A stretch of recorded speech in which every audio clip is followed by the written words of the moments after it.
Hello everyone, welcome to the Tech and Auto Show. I'm your host Manav Sinha and it is so good to see all of you lovely people once again. In case you're new here, well, welcome. This is that one show which satisfies your hunger for both technology as well as automobiles at one place. Which basically means, why should you be watching two shows when you can watch one? This one. Now just like every time, this time as well, there's a lot of action that we have to get to. So let's kick things off by first showing you a glimpse of what you can expect over the course of the next half an hour. This week, we will be going for a ride in His Highness, the Honda H'ness CB350. Then we'll be telling you all you need to know about the updated WhatsApp privacy policy. And also we'll go for a drive in the all-new, recently launched BMW 3 Series Gran Limousine. So yes, there you have it. All of that will be coming your way. And yes, if you've noticed, the all-new 2021 TVS Apache RTR 200 4V dual-channel ABS with riding modes is giving us company today for this episode. Yes, this motorcycle needs a smaller name, but we're going to start off with a motorcycle that's equally exciting in the Indian automotive market. What I'm talking about is the Honda H'ness CB350. Now, Honda has the Royal Enfield Classic 350 down its sight and it's working on the same formula that Royal Enfield has built its foundation upon. However, being a Honda, people are expecting it to address the problems like maintenance and regular services that Royal Enfield owners face. So it's got high expectations. But does it deliver? Well, take a look.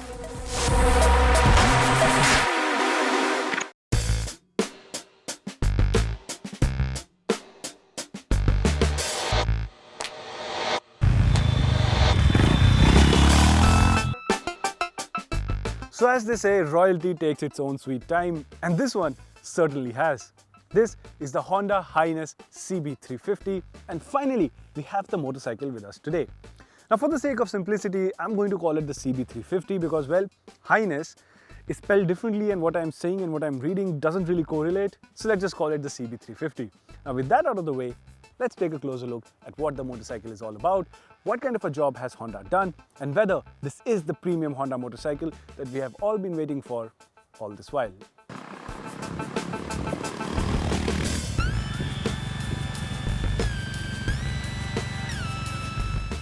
Let's start with the design of the motorcycle. Now yes, this is a subjective matter, but as for me, I quite like it. The shape of the motorcycle is properly retro, but Honda has given it modern elements which do not take away the retro spirit, but add functionality. This includes all LED lighting on the CB350, and yes, those front indicators stay on all the time unless you use them as actual indicators. What you see here is the DLX Pro variant which costs 6,000 rupees more and gets you these dual horns that get chrome finishing on them, along with the dual paint color scheme. Lastly, it also includes a Bluetooth system, which we did not get to use because, well, you need a headset to use those features, and that's an additional thing you need to buy as Honda does not offer that even as an accessory. Also, there is an app which is needed for this system, but that's only for Android users as it's not on iOS. So now that we are done talking about the design of the CB350, let's talk about perhaps one of the things that it really needs to get right in order to succeed in this segment, which is the sound of the motorcycle. Now I know this is a bit of a subjective matter. Personally, I think this is the best sounding motorcycle in the segment, but I'll leave it up to you. Here's how it sounds.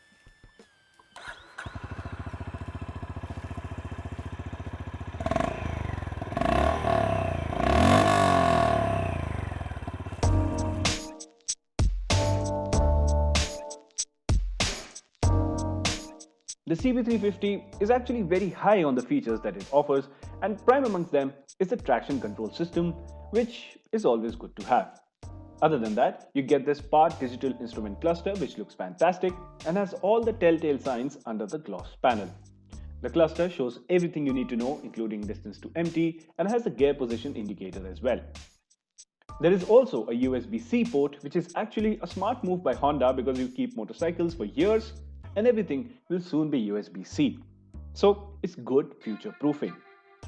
The build quality is top notch and I love the paint finish too. Honda, however, has swapped the position of the horn and the indicator, and that definitely takes some time getting used to.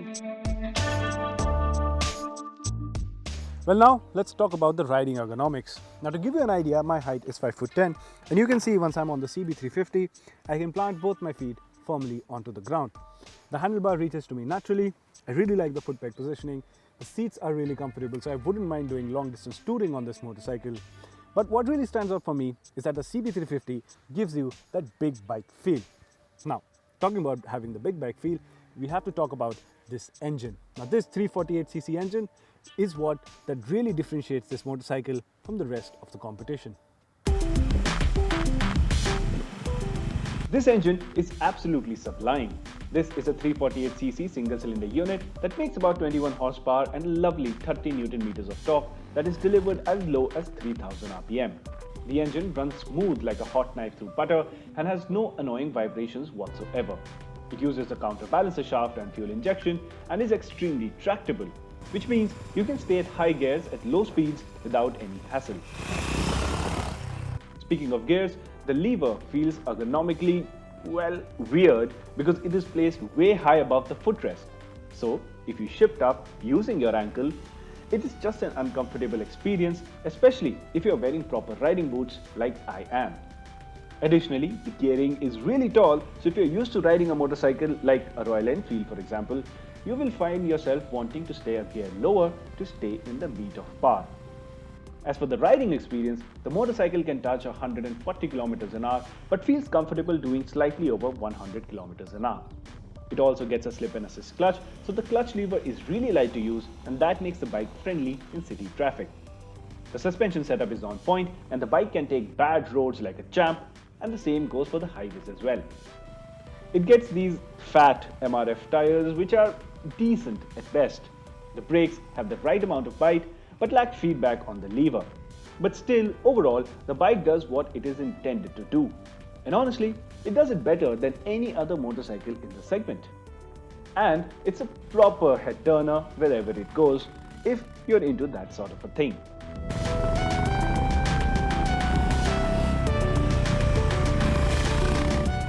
So to sum it all up, well, I absolutely love the CB350 and it's one of the most fun I've had during testing a motorcycle, and I test a lot of them. That's how good the CB350 is. Usually at this point I tell you my concerns about the motorcycle that I'm testing, but frankly in this case I don't really have any, except for the fact that Honda is selling this through its big wing dealership network, and as of now, well, there aren't a lot of big wing dealerships in India. However, I asked Honda about this and they assured me that within this year itself we'll see a lot of new Honda big wing dealerships all across the country. So if you have a big wing dealership near you, I don't think there is any reason for you to think twice before going for the H'ness CB350.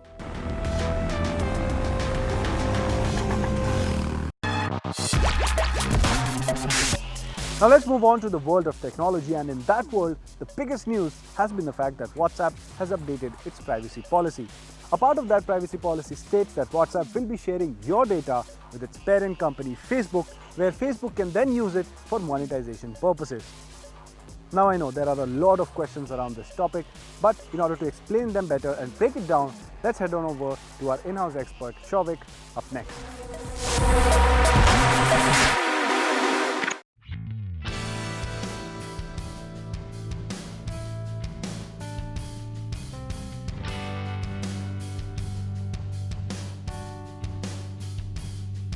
Over the past few days, a privacy debate has started ravaging over WhatsApp again. The point of contention is a new set of terms of services which has been floated by WhatsApp to all users on their apps. It has been pushed as a notification of sorts where users are getting this new terms of service and privacy policy, learning for the first time that beginning February 8th, WhatsApp is going to start sharing some user data with their parent company Facebook. Now this comes as a seismic shift for WhatsApp, which was initially started and conceived as an app that stands for open, free and private communication. Over time, WhatsApp also got end-to-end encryption after it was acquired by Facebook, and the Facebook group, spearheaded by Mark Zuckerberg, has always held firm that it deems WhatsApp as a beacon of privacy, and communication for everyone will always be private, and WhatsApp will always fight for the privacy and fair communication rights of people.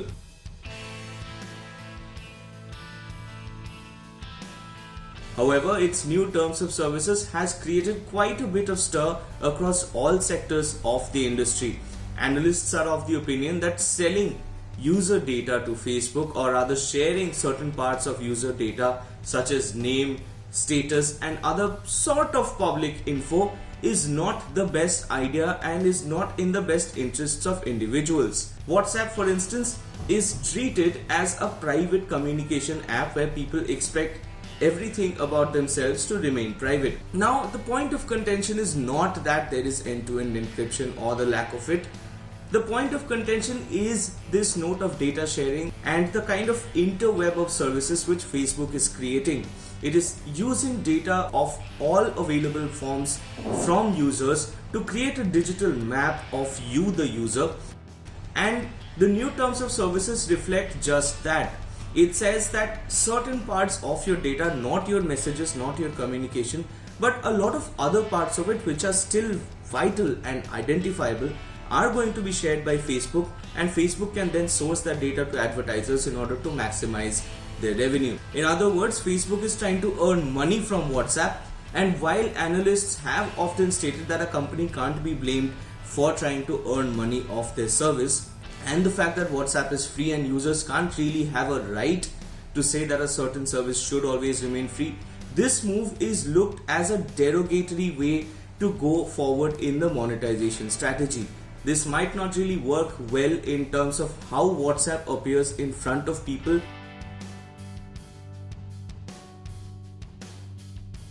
Apps like Telegram and Signal have come up to the front, with Signal in particular has been endorsed by people like Edward Snowden as a private secure communication app, and Signal in particular offers end-to-end encryption and has a holistic approach to privacy, which many privacy-centric users would find very interesting.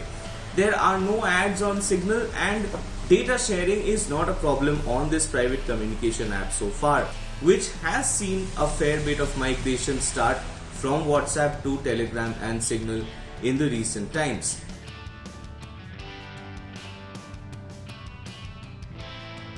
WhatsApp is already used by a lot of businesses and personalities to stay in touch with their customers or their fan followers, and even businesses like Make My Trip and many other mass services use WhatsApp to reach out to customers to send vital information. On this note, will you find it easy to migrate away from WhatsApp? Because WhatsApp has over 2 billion users around the world, that's 25% of the world's population, and it has over 400 million users in India. That is a massive chunk of India's internet users. On this note, it might not be very easy for people to migrate away from WhatsApp to other apps like Telegram and Signal, even though the aspect of privacy is something that will be very vital for everyone to consider.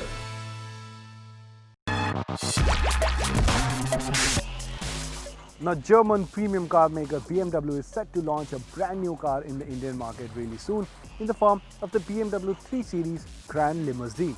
Now, the Gran Limousine in its name is meant to signify that it is the longer stretched out version of the BMW 3 Series, which means it aims to be better value for money for the money that you are going to be spending on a premium luxury sedan, plus some additional features along with the additional space that it offers. So has BMW cracked it? Well, Arjit is finding out next.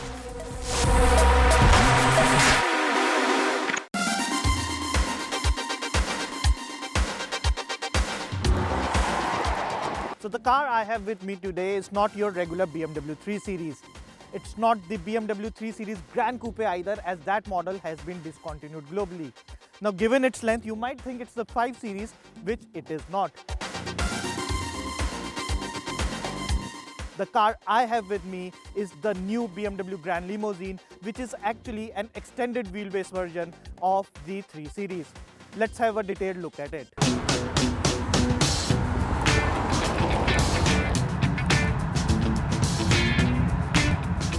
The thing with the 3 Series Gran Limousine's design is that it resembles the regular 3 Series to the core, barring the increased wheelbase to enhance the cabin space. The 3 Series Limo gets 110mm longer wheelbase, which makes it the longest sedan in its segment and is just 171mm shy of being a 5-meter sedan. A height of 1463mm gives it a low slung stance. The rest of the elements are mostly the same. At the front is the large BMW kidney grille enclosed in chrome surroundings, surrounding and gets vertical chrome slats as well. Then is the BMW twin LED headlights with DRLs. The front also gets chrome surrounded horizontal T-shaped air intakes to add sporty touch. At the side is the elongated wheelbase and all of 110 are added to the rear doors for easy in and out of the sedan. A couple of body lines adds to the length while 17-inch V-shape alloys look classy. The rear gets a rich looking profile thanks to the dual chrome mufflers, large wraparound tail lamps, horizontal T-elements and spoiler mimicking boot. Moving inside the cabin, since the biggest change is the legroom, we will start by talking about rear seats. Now, while I'm someone who loves to drive a car myself, especially when it's a BMW, sitting at the rear seat of the limousine makes me realize it's not a bad place either, thanks to an extended wheelbase of 110 that has generated an additional more than 40 of legroom.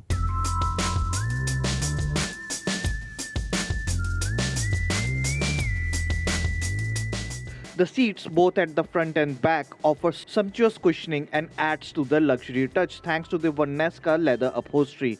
The airy cabin with panoramic sunroof gives a sense of relaxed environment when sitting at the rear seat, a target audience BMW is looking to tap. Feature-wise, the 3 Series Gran Limousine gets ambient lighting, 3-zone climate control, a 12-inch digital instrument cluster, a 10.25-inch centrally mounted touchscreen infotainment system, wireless charging among others. The two-tone cabin with aluminium brushed elements add to the finish, while the storage spaces are ample to keep your stuff. Boot space is rated at 480 liters. Now, BMW is offering the 3 Series Gran Limousine with 2 engine options, both twin-turbo 2-liter engines, a petrol engine producing 258 bhp and 400 Nm of torque, and a diesel engine producing 190 bhp and 400 Nm of torque. Both these engines are mated to an 8-speed automatic gearbox. Now the model we got for our test drive run was a 320 LD powered by a diesel engine, and I absolutely love driving it like I have been enjoying all the BMW cars of late.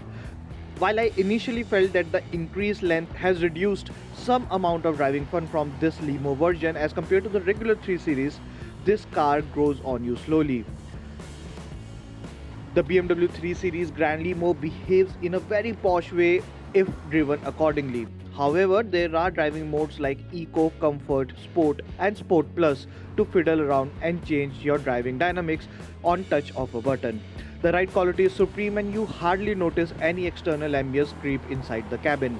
The suspension is on a softer side to soak in most of the bumps and give you a plush ride quality. The steering, as usual, offers a balanced handling. Safety-wise, the BMW 3 Series Gran Limousine gets 6 airbags, attentiveness assistance, ABS with brake assist, dynamic stability control including dynamic traction control, cornering brake control, among others. So the BMW 3 Series Gran Limousine makes a perfect case for anyone looking to buy a luxury car with loads of cabin space and comfort but don't want to spend as much money on the 5 Series. Also, being a Beamer means you get the driving fun if you are willing to switch the seat occasionally with your chauffeur. So to conclude, it's a perfect front and rear seat car.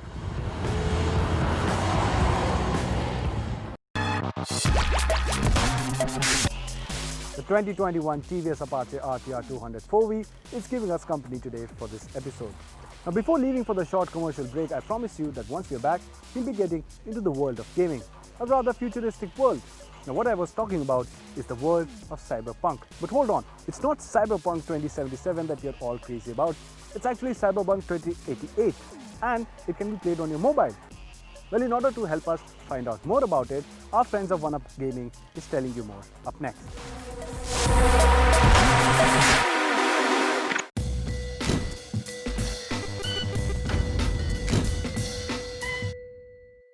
Hello and welcome to this segment where we're going to discuss the latest game Cyberpunk.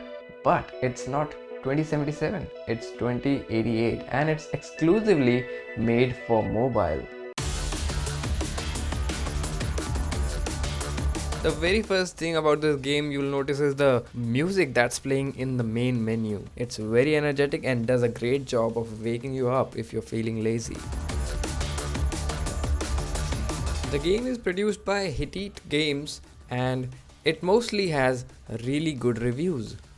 Now as soon as you click on the start button, you'll find two options to play the game. The first one is walk in the future and the second is drive a flying car. So both the things are pretty futuristic in my opinion. So let's try and walk into the future. As soon as you start the game, you land in a futuristic city. You can look around with touch controls on the right, and there are a lot of things to do on this map. Here we can see the message, do you want to enjoy the car with flying car? Once you've enjoyed the party with the robots, you see a police car on the left. And if you have played games like Grand Theft Auto, the first instinct you get is to steal the car. But you will not be able to steal this car because this city is so futuristic that you walk right past through the cars. You will not be able to sit. It is almost as if it's invisible. Next up, we have another group of party animals, and these guys are large in number. They're not like the robots. They were only 4 and these are I think at least 10 people, so you don't want to piss them off. They are also chanting a particular kind of mantra which I am not able to understand.